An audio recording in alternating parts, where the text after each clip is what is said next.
What happened to the CDC investigation of that huge outbreak? And why did CDC go all pudding-mouthed and indirect and make all their recommendations sound like just some ideas you guys might want to consider instead of the way CDC has always done these things before? Well, we figured it out. It took us this long, but we fracking finally figured it out because we just obtained the real CDC advice for that meatpacking plant. We just obtained the real version of what those CDC disease detectives actually found and recommended to stop that outbreak at that plant. Their real report before it was spiked and replaced with the one that told the meatpacking plant they didn't actually have to do anything if they didn't want to. We now have both versions. We obtained the real report, the first undoctored version of the report from the House Education and Labor Committee. It has never before been made public, but here it is. And with this, you can see what used to be your CDC, what used to be the world's gold standard public health agency, having its legs cut out from under them in the middle of this epidemic at the time we needed the most, while they were evaluating what at the time was the worst outbreak in the country. The original version that we have just obtained is dated April 21st. This is the one that was disappeared until now. It was replaced with a new version that came out one day later on April 22nd. The new version on April 22nd took out all the stuff the meatpacking plants were being told to do. Here, I'll show you how it changed. The real document, the one from April 21st, says, this memorandum provides observations and recommendations based on our visits to the Smithfield plant and conversations with plant management and the union's local president that represents workers at that plant. That's how the lead paragraph ends in the real version. And then look at how they changed it. Look at what's in the new version they put out one day later. This memorandum provides observations and recommendations based on our visits to the Smithfield plant, conversations with plant management and the union local president. But then there's this next sentence.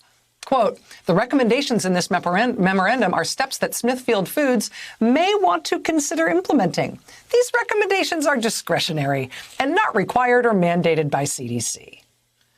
Right, this huge, more than a caveat to throw in right off the bat. They're basically saying, pay no attention to anything that comes after this sentence. The CDC doesn't usually put big caveats like that. Hey, feel free to ignore us when they do these investigations and these reports. In fact, we've never seen it before from CDC. But in this case, that's just the start. And again, we can see the difference now as this document evolved. The real document on April 21st becomes the weird mealy-mouthed one day later on the 22nd. In version 1, April 21st, the document says that management and local partners should, quote, develop an implementation plan to reduce the spread of COVID. The version from one day later, April 22nd, that's watered down. It says it's recommended that they work together to reduce the spread of COVID. It's recommended that they try and get this problem under control, but we're not going to tell you anymore what you should do. We just, have a feeling. No pressure, do what you need to do. Here's the real document on April 21st, the one they disappeared. Barriers should be used in combination with other social distancing, hand hygiene, and personal protective equipment. That was in the real version. Then they watered it down. Here's what they actually put out in the one they released to the public. It says the company, Smithfield, should only be using barriers wherever feasible. Only put them in where it's feasible, you guys. If you don't think it's feasible, don't worry. The real version of the CDC report says all employees should wear face coverings. But 24 hours later, the watered-down language changed. It says, if feasible, all employees should wear face coverings. The first version, the real version, is very straightforward in terms of a mask protocol. Employees should wear the supplied facial covering to cover their nose and mouth. The facial covering should be discarded and replaced when dirty or wet. The employee distributing face masks should be following appropriate social distancing and wearing appropriate PPE and facial covering. That's in the real version. That's the first version. Look how they change it, though. They add in all of these caveats. Facial coverings should cover the nose and mouth if possible. They should be discarded and replaced when dirty or wet, if possible. The person handing out masks should practice social distancing, if possible. If not, that's cool. The revised report also has all these same kinds of caveats about hand sanitizing stations in high-touch areas. Smithfield might want to think about adding those hand sanitizing stations, but only where feasible. Look at these last two. These ones kind of stopped me in my tracks. On April 21st, the first version of the report, the real one, says, quote, specifically ask employees about recent history of fever in addition to symptoms like cough and shortness of breath. But then in the revised, the watered down version that they ultimately release, they take that out. It's no longer a directive. They're no longer saying this is something you need to do. You need to ask about something as important as a recent history of fever and whether the person has had a cough or shortness of breath. Suddenly, Smithfield only has to do that, quote, if possible. If possible, specifically ask employees about recent history of fever in addition to symptoms like cough and shortness of breath. And how about this one? The Real Report, the one on the 21st, lays out what you would think would be pretty non-controversial guidance. Employees who are ill should stay home and not work or be allowed in the workplace. But then look at the final version of the report. Look at version 2. Employees who are ill should stay home if possible. But if not, who are we to say? We've got the Real Report.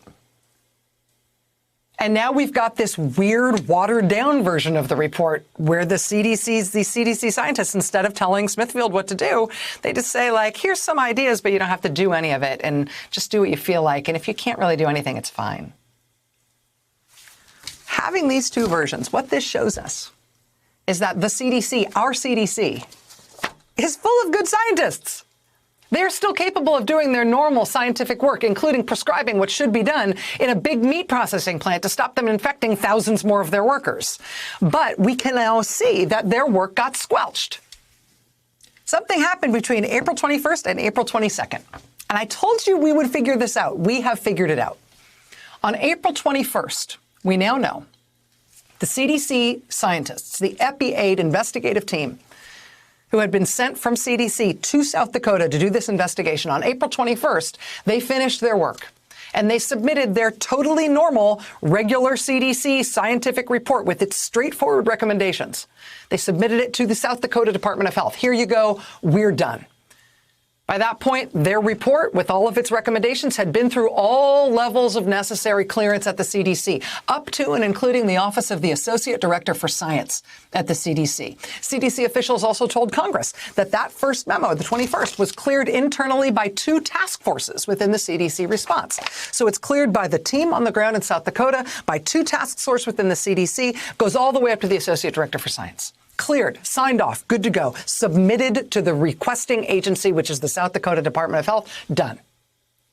Until it's undone the following day. April 22nd, that same scientific team on the ground in South Dakota gets told they need to take it back. They have already submitted their report. Version 1 was the Real Report. They're told, claw it back, rescind it. 2 sources familiar with the matter tell us that the team on the ground was contacted by the office of the director of the CDC, contacted by Robert Redfield's office, and told to recall their report, to take it back, and to change the language in it to remove anything that sounded like a real recommendation.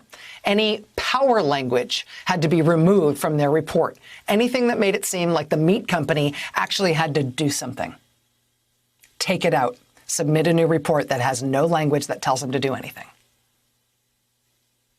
That's the message to the team on the ground from the office of CDC Director Robert Redfield.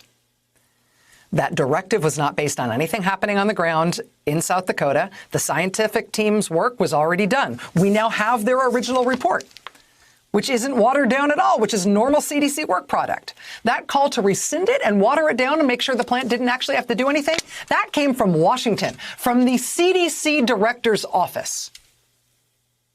How can you stay the CDC director if that's how you are spending your time? Members of Congress inquiring into this matter have been told that the CDC director did have a meeting that day, April 22nd, with Sonny Perdue, President Trump's appointee as Secretary of Agriculture. We know from other recent ProPublica reporting, based on FOIA requests, that on April 21st, the day the Real Report was submitted, the day before Redfield told him to take it back, April 21st is the date when Sonny Perdue's office took draft language from meat industry lobbyists that was used as the basis for President Trump's executive order mandating that meat plants stay open.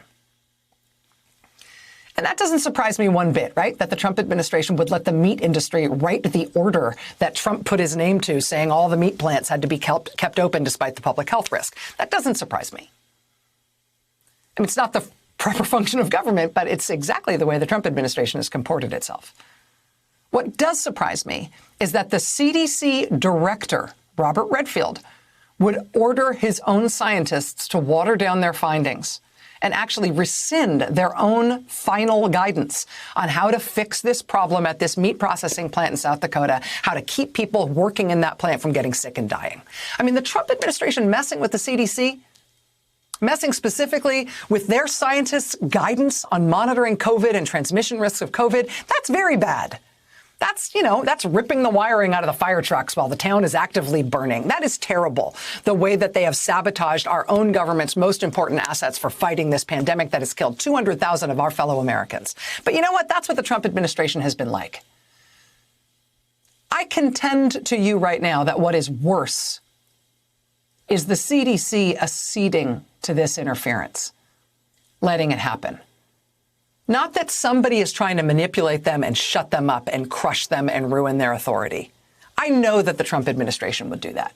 I know them now well enough to understand that. What I don't expect is that the director of the CDC, his office, would actually give the order, would actually participate in the degrading of that agency and having its scientific work undercut and its reputation and its authority torn up like this. That's not just terrible, that's intolerable. We need the CDC all the time. With 200,000 of us dead, we need the CDC desperately. The CDC director under this administration is acceding in the undermining and discrediting of that agency and the muzzling of its own scientists. We contacted the CDC for comment on this reporting. They did not respond. We contacted the USDA for comment on this reporting, given the appearance that Trump administration Agriculture Secretary Sonny Perdue may have been the impetus behind this scientific report being torn up and rewritten. USDA also gave us no comment. We also contacted Smithfield, the meat company whose plant was at the center of this investigation. They told us that they have focused on keeping their employees as healthy and safe as possible. They have maintained publicly that they've had to mostly do that on their own, without help that they wanted from the government, without help from anybody else on the outside. And that's good to know.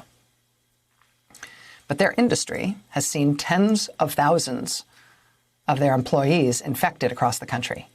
Hundreds of their employees are dead. And our best in the world public health agencies were supposed to stop that. They very well could stop it. And instead, they were told not to. And the CDC director acceded to all of it. Hundreds dead.